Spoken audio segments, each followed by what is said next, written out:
सो hi everyone, मैं हूं एफबीएल and स्वागत है आप सभी का फ्रेगिस्तान के एक और नए वीडियो में। एंड आई होप कि थंबनेल देख के आपको आइडिया लग ही गया होगा कि आज की वीडियो बाकी वीडियो से ज़रा हट के होने वाली है। सो आज एक बहुत ही इंटरेस्टिंग टॉपिक को कवर करेंगे and again I will try to keep कि मैं इस वीडियो को बहुत शॉर्ट से शॉर्ट रखूं एंड जल्द से जल्द आपको इस चीज़ को बता सकूं। आप हम सभी यहाँ फ्रेग्रेंस को लव करते हैं, यही एक रीज़न है कि हम सभी इकट्ठा हुए हैं एंड आज हम लोग ये वीडियो देख रहे हैं। कभी ना कभी फ्रेग्रेंस जर्नी में कभी ना कभी एक पॉइंट ऑफ टाइम में आपको एक ना एक बार ज़रूर से टकराया होगा ये टर्म फ्रेग्रेंस टेस्टर। एंड बहुत सी कन्फ्यूजन, बहुत सी क्वेश्चंस छोड़ के जाता है ये फ्रेग्रेंस टेस्टर। एंड बहुत सी चीज़ें दिमाग में आती हैं जैसे कि क्या ये फ्रेग्रेंस टेस्टर ओरिजिनल होते हैं एंड फ्रेग्रेंस टेस्टर में एंड उसकी ओरिजिनल बॉटल में क्या डिफरेंस है एंड क्या मुझे फ्रेग्रेंस टेस्टर लेना चाहिए। आज इन्हीं सारी टॉपिकों पे बात करेंगे आज की इस वीडियो में। बने रहिएगा आखिरी तक एंड चलिए इसी के साथ शुरू करते हैं आज का इस वीडियो को। चलिए वीडियो की शुरुआत में सबसे पहले देखते हैं कि टेस्टर एंड ओरिजिनल बॉटल में फिजिकल डिफरेंसेस क्या हैं। सबसे पहले मैं आज एग्जांपल लूंगा अपनी फेवरेट फ्रेग्रेंस का एंड बॉटल में आने से पहले पैकेजिंग की बात करते हैं। एक तरफ ये है YSL-Y का रिटेल पैकेजिंग, कुछ ऐसा दिखता है एक रिटेल बॉक्स जो आप लोगे YSL-Y का या जो भी फ्रेग्रेंस का आप लो। एंड टेस्टर बॉक्सेस कुछ ऐसे दिखते हैं, प्लीज डोंट माइंड, जरा ओल्ड बॉक्स है बट टेस्टर बॉक्स कुछ इसी तरीके की पैकेजिंग में आते हैं। व्हाइट कलर का बॉक्स होता है, कुछ भी नहीं होता है। बॉक्स डिफरेंस तो कुछ ये रहा। एंड ये रही दो बॉटल जो मैं सामने आपको आज एग्जांपल के तौर पे प्रेजेंट करने जा रहा हूं। इनमें से एक है रिटेल बॉक्स, एक है जो है टेस्टर। दोनों में कोई डिफरेंस नहीं होता है, दोनों हूबहू सेम होते हैं, फिजिकली एकदम आइडेंटिकल होते हैं। कोई भी डिफरेंस नहीं है जिससे हम लोग पता कर सकें कि फ्रेग्रेंस टेस्टर है और कौन टेस्टर नहीं है, सिवाय कुछ डिफरेंसेसों के। जैसे इन दिस केस YSL-Y का टेस्टर मेरे लेफ्ट हैंड में है एंड ये है रिटेल बॉटल। डिफरेंस ये है कि इसमें ऑ दे पारफ्यूम कॉन्सेंट्रेशन सामने लिखा गया है क्योंकि ये टेस्टर है एंड नॉन टेस्टर वेरिएंट में आपको सामने ऑ दे पारफ्यूम नहीं लिखा रहेगा। ज़्यादा कोई डिफरेंस नहीं है एंड कुछ कुछ फ्रेग्रेंस की बॉटल्स में ऑलरेडी मेंशन रहता है कि टेस्टर है। बाकी बोतल की बात करें तो हु बहू बोतल आपको सेम देखने को मिलेगी, कोई भी डिफरेंस कहीं से भी आपको नहीं देखने को मिलेगा जहां से आप डिफ्रेंशिएट कर पाओगे कि कौन सी फ्रेग्रेंस टेस्टर है, कौन सी फ्रेग्रेंस रिटेल है। फिजिकली बात करें तो फिजिकली दे आर एकदम आइडेंटिकल एंड दोनों में कोई डिफरेंस नहीं है। डिफरेंस क्या है एक और रिटेल बॉक्स में एक टेस्टर में? तो डिफरेंस सिर्फ ये है, डिफरेंस है सिर्फ और सिर्फ पैकेजिंग का, डिफरेंस है सिर्फ और सिर्फ नेम का।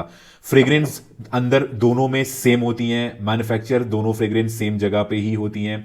मैं एक शॉर्ट एग्जांपल के साथ अगर आपको बताऊं तो जैसे आप फोन ट्राई करते हो, आप फोन लेने जाते हो, कोई भी आईफोन, कोई भी सैमसंग, कोई भी ब्रांड का फोन लेते हो, तो कभी कभार हम लोग मॉल्स में जाते हैं, उन फोन को हाथ में रख के चला के देखते हैं, तो वो भी एक तरीके का टेस्टर फोन होता है जो कंपनी देती है कि लोग आके उन फोनों को चला के टेस्ट कर सकें एंड डिसीजन मेकिंग कर सकें। इसी तरीके से फ्रेग्रेंस कंपनी भी क्या करती है ना, फ्रेग्रेंस बनाती है। फ्रेग्रेंस कंपनी को क्या है, वो ऑयल कॉन्सेंट्रेशन में कुछ केमिकल कॉम्पोजिशन मिला के फ्रेग्रेंस जूस तैयार करती है। उसके बाद वो same fragrance, same oil, same juice को हर बॉटल में फिल करती है एंड पार्टिकुलरली कुछ कुछ बॉटल्स को अलग कर देती है जो कि वो लोग सेलर्स को देते हैं या रिटेलर्स को देते हैं फॉर टेस्टिंग पर्पस। कि जैसे हम लोग कभी भी, हम लोग जैसे लोग जब भी किसी कोई भी फ्रेग्रेंस लेने जाएं तो वो लोग ईजिली उस फ्रेग्रेंस को ट्राई करके डिसाइड कर पाए या जान सकें कि फ्रेग्रेंस कितनी अच्छी है।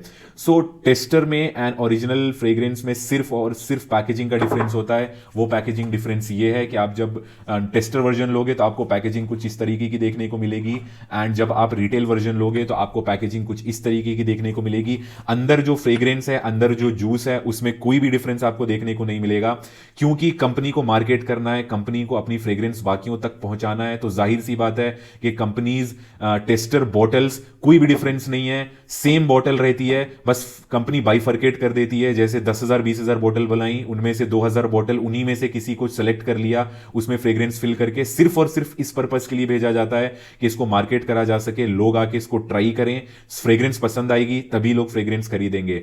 बाकी हु बहू सेम है। हाँ, किसी किसी फ्रेग्रेंसेजों में आपको बॉक्सिंग के साथ साथ आपको डिफरेंस देखने को मिलेगा कैप्स में, क्योंकि बहुत सी फ्रेग्रेंस ऐसी हैं, जैसे आप देखोगे रोजा की फ्रेग्रेंस हो गई, या तो आप साल्वातारो फेरेगामो की फ्रेग्रेंस हो गई, आप वर्साची की अभी फ्रेग्रेंस देखोगे तो आपको इन फ्रेग्रेंसेजों के टेस्टर में आपको कैप नहीं देखने को मिलेगा, बाकी बोतल हु बहू डिट्टो सेम टू सेम देखने को मिलती है। एंड बहुत से फ्रेग्रेंस के बॉटल्स में अब पीछे टेस्टर वर्जन भी लिखा आने लगा है, बट अंदर की फ्रेग्रेंस की बात करें तो अंदर का फ्रेग्रेंस हु बहू सेम है। जो परफॉर्मेंस आपको रिटेल वाला परफ्यूम देगा वही हूबहू परफॉर्मेंस आपको टेस्टर वाला परफ्यूम भी देगा। जो प्रोजेक्शन, जो सिलेज, जो लॉन्जिविटी आपकी रिटेल वर्जन ओरिजिनल बॉटल की होगी, वो सेम टू सेम परफॉर्मेंस, वो सेम टू सेम लॉन्जिविटी आपको टेस्टर वर्जन की भी होगी। सिर्फ डिफरेंस है बॉक्सिंग का, सिर्फ डिफरेंस है पैकेजिंग का। अंदर का जो फ्रेग्रेंस जूस है वो हूबहू सेम होता है। सो एक बहुत ही कॉमन सा मिथ था एंड बहुत से लोग क्वेश्चन करते थे, तो सोचा एक बहुत ही अच्छी वीडियो भी बना सकता हूं इस पे, तो मैंने वीडियो बना दी।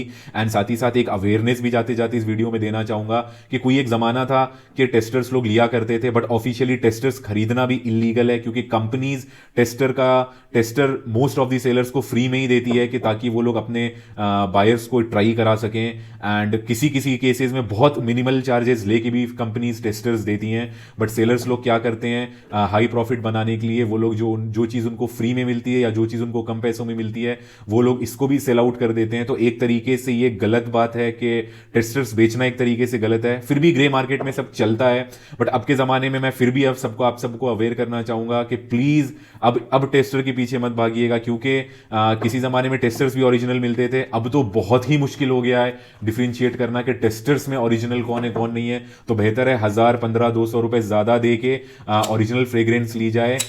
इससे आपको तसल्ली रहेगी कि आपने जो भी फ्रेग्रेंस ली है वो ओरिजिनल है, क्योंकि अब जो भी आपको फेक बॉटल्स आ रही हैं, रिफिल्ड बॉटल्स आ रही हैं, वो लोग अब रिटेल छोड़ के वो लोग ज्यादा फोकस टेस्टर पे कर रहे हैं, क्योंकि लोगों को टेस्टर का मार्केट समझ में आ रहा है। YSL 9000 8000 की फ्रेग्रेंस, उसका टेस्टर आपको आराम से 6000 के आसपास मिल जाएगा। तो लोग टेस्टर के पीछे भागते हैं, इस वजह से लोग बहुत से सेलर्स रिफिल करके भी या सस्ते में फेक फ्रेग्रेंस भी बेच देते हैं टेस्टर के नाम पे। सो एक बार अवेयर रहिएगा। एंड कैसी लगी आपको ये वीडियो एक बार जरूर कमेंट सेक्शन में बताते जाइएगा। एंड मेरा आज एक फ्रेग्रेंस का लॉट आ रहा है, बहुत ही खूबसूरत क्लोन मंगाया है मैंने एक बहुत ही पॉपुलर फ्रेग्रेंस का। एंड शाम तक कोशिश करूंगा कि आज 2 वीडियो आ जाए। सो डेफिनेटली बने रहिए यूट्यूब चैनल पे मेरे। एंड अगर आप नए हो तो don't forget to hit the like button, subscribe करना मत भूलिएगा। टेक केयर, मिलते हैं फिर एक और नई वीडियो में। एंड 9 PM का डिकेंट अगर आपको चाहिए तो आप DM कर सकते हो, क्योंकि 9 PM मेरे पास है, ज्यादा नहीं 2-3 डिकेंट करूंगा। एंड फिर मिलते हैं एक और नई वीडियो में, तब तक के लिए टेक केयर, जय हिंद, धन्यवाद।